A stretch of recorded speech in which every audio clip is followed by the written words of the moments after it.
তোমাকে দিয়ে কেউ কিছু জোর করে করালে তোমার কেমন লাগে? অবভিয়াসলি খারাপ লাগবে। কারণ আমরা কেউই এমন কিছু করতে চাই না যেটা আমরা মন থেকেই রাজি নই করতে। আসলে হিউম্যান বিহেভিয়ারের সাইকোলজিক্যাল যে সমস্ত অ্যানালিসিসগুলো হয়েছে সেখান থেকে জানা গেছে যে আমরা কেউই কিন্তু নিয়মকানুন পছন্দ করি না যেগুলো কিনা আমাদেরকে রেস্ট্রিক্টেড করে রাখে। অর্থাৎ আমাদের নর্মাল ইন্টেনশনই হলো যে আমরা যে কোনো রকম রুল ভেঙে দেব যদি সেটা আমাদের রেস্ট্রিক্ট করে। তাই কোনো কিছু জোর করে আমাদের উপর চাপিয়ে দেওয়া হলে আমরা কিন্তু ভীষণ ভীষণ রিয়াক্টিভ হয়ে উঠি। আর সাইকোলজিক্যালি এটাকে বলা হয় রিয়াক্টেন্স। খুব স্বাভাবিক ঘটনা এটা। এবার কারো কোনো কথায় আমরা যখন খুশি হয়ে যাই, ওভারওয়েলমড হয়ে যাই, সেটা কি করে হয়? আসলে কারো বলা কোনো কথা শোনার পর যখন আমাদের মনে হয় যে আরে এটাই তো আমি চাই, তখন আমরা হাসি খুশি রাজি হয়ে যাই সেই জিনিসটা নিয়ে। এটা আমাদের সবারই জানা ফ্যাক্ট। তবুও না জানি কেন প্রতি পদে পদে এটা আমার সামনে চলে আসে। ওই যে বলি যে বিইং মি এটা একটা journey and the journey continuous. তাই রেকর্ড করে রাখছি কথাগুলো। তো এই রিয়াক্টেন্স পড়তে পড়তেই কিন্তু আরও বেশ কয়েকটা বিহেভিয়ার আমার চোখের সামনে চলে এলো। আচ্ছা, তোমরা চাঁদনি চক টু চায়না দেখেছো, যেখানে অক্ষয় কুমার অভিনয় করেছিলেন, আমাদের মিঠুন চক্রবর্তী ছিলেন। সেখানে হঠাৎ করে একটা আলুর মধ্যে গণেশ ঠাকুরের শেপ দেখে ফেলেছিল অক্ষয় কুমার। মজাটা হলো এরকম ঘটনা কিন্তু আকছান আমাদের মধ্যে ঘটে। একটু মনে করে দেখো, কোনো অবজেক্টের মধ্যে হঠাৎ করে তুমি কোনো একটা মানুষের মুখ দেখতে পেলে, একটা স্মাইল দেখতে পেলে, চোখ নাক সব পরিষ্কার দেখতে পেলে, কিংবা কোনো অ্যানিম্যাল প্যাটার্ন দেখতে পেলে, আকাশের মেঘের দিকে তাকিয়ে নানা রকম ফেস আমরা তো অনেকেই কল্পনা করেছি, তাই না? জানো, এটা কিন্তু আমাদের ইনসাইড হিউম্যান সাইকোলজিক্যাল বিহেভিয়ার থেকেই এসছে। এটা একটা ইমপ্রেশন। আসলে আমরা চারপাশের অপরিচিত জিনিসপত্রের মধ্যে, অজানা জিনিসপত্রের মধ্যে নিজেদের কমফোর্টেবিলিটির জন্যে, নিজেরা খুশি থাকবো বলে, ইজি থাকবো বলে নিজেদের চেনা জিনিসগুলোকে ইমেজ করতে থাকি। এটাকে বলে পেরিডোলিয়া। হ্যাঁ, এটারও সাইন্টিফিক নাম আছে, এটাকে বলে পেরিডোলিয়া। মজা হলো আমরা সব সময় অচেনা জিনিসের মধ্যে একটা মিনিমাম চেনা জিনিসের ছাপ খুঁজতে চাই, এতে আমাদের একটা কমফোর্ট ফিল হয়। এবার তুমি আমি যখন প্রতিটা জিনিসকে লজিক্যালি অ্যানালিসিস করবো ভাবি, স্পেশালি কোনো ডিসিশন নেওয়ার ক্ষেত্রে, যেমন ধরো তোমাকে কেউ বললো যে বেড়াতে যাবি, তখন তোমার ব্রেন ভিতর থেকে একটা ইম্পালস ক্রিয়েট করলো পাহাড়ে যাব না সমুদ্রে যাব, এবং তুমি প্রেফার করতে শুরু করো। কিংবা নতুন কোনো একটা ফোন কিনবে তুমি, যে কোন ফোনটা কেনা উচিত। তুমি খুব ভালো করে জানো তোমার বাজেট কী, তুমি খুব ভালো করে জানো তোমার রিকোয়ারমেন্ট কী, তুমি খুব ভালো করে জানো যে তোমার ইউজেস কীরকম হবে। তুমি ভাবো তুমি লজিক্যালি ডিসিশন নিচ্ছ। বেকার সব কথা। আলটিমেটলি ডিসিশন কিন্তু হয় সাবকনসিয়াস মাইন্ডে।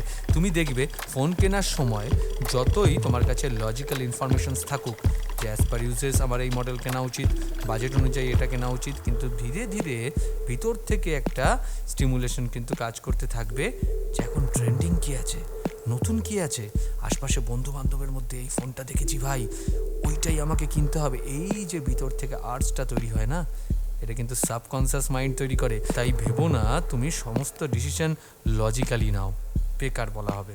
এবার মজা দেখো, ডোপামাইনের নাম তোমরা সবাই শুনেছ, আমি জানি। ডোপামাইন বললেই তোমাদের সবার মাথায় কী জিনিস আসে। ডোপামাইন আমাদের দিয়ে জানো অনেক খরচ করিয়ে দেয়।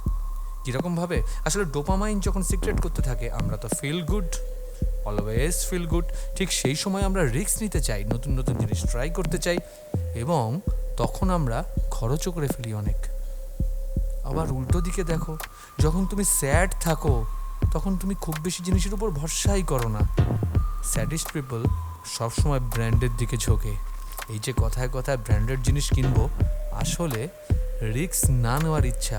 আর এটা কিন্তু মানুষের খুশি থাকলে খুব একটা হয় না, খুশি থাকলে মানুষ রিস্ক নেয়, কিন্তু যখন মানুষ দুঃখী তখন সে এক বিন্দু রিস্ক নেয় না। ব্র্যান্ডেড, রেপুটেড, পপুলার, ট্রাস্টেড জিনিস ছাড়া সে কিন্তু খরচ করে না। তাই ব্র্যান্ডেড জিনিসপত্র যার বাড়িতে সাজসজ্জা করা আছে সেটা দেখে শুধুমাত্র তাকে খুব ক্লাসি মনে করার কিছু নেই, এর পিছনে লুকোনো দুঃখ বা ইনসিকিউরিটিও থাকতে পারে। মজা হলো হিউম্যান সাইকোলজি অদ্ভুত জিনিস। তুমি আমি সবাই বড্ড অ্যামেজিং, জানো তো? একটু ভেবে দেখো আশপাশের দুনিয়াটা তুমি কিভাবে দেখো। ধরো তুমি অগি দেখতে খুব ভালোবাসো, সাইফাই মুভি দেখতে ভালোবাসো, কমেডি তোমার কাছে দুর্দান্ত জিনিস, তুমি দেখবে অলওয়েজ তোমার ইনসাইটটা অনেকটাই পজিটিভ, কারণ চারপাশে তুমি অনেক ফানি জিনিস দেখতে পাও, অনেক স্ট্রিক্ট এবং সিরিয়াস জিনিসের মধ্যেও তুমি ফান খুঁজে পাচ্ছ। দ্যাটস এ ব্লেসিং ইয়ার। মজা করো। সিরিয়াসলি লাইফকে বেশি সিরিয়াস নিতে নেই। আমি না, বড় বড় ফিলোসফাররা বলেছেন লাইফকে প্রচণ্ড সিরিয়াস নিলে লাইফ কিন্তু তোমাকে সিরিয়াস কন্ডিশনে ফেলে দেবে। আর সিরিয়াস কন্ডিশন জানতে চাও?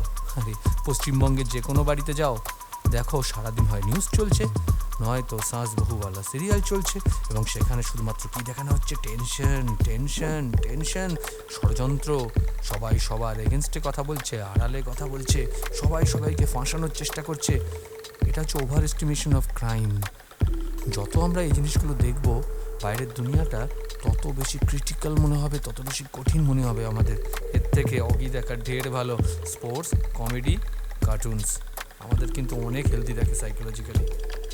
তোমরা ভাবছো কত বড় বড় কথাই না বলছি, আসলে ওই যে বললাম, বিলিভ মি, এই জিনিসটা আমার ভিতরে ভীষণভাবে কাজ করে যে আশপাশটা যদি আমি ম্যাজিকটা না বুঝতে পারি, আমি কোন ওয়ার্ল্ডে নিজেকে তৈরি করবো? এই যে আমি বারবার বলছি বিইং মি, এটা একটা লাইফ টাইম জার্নি।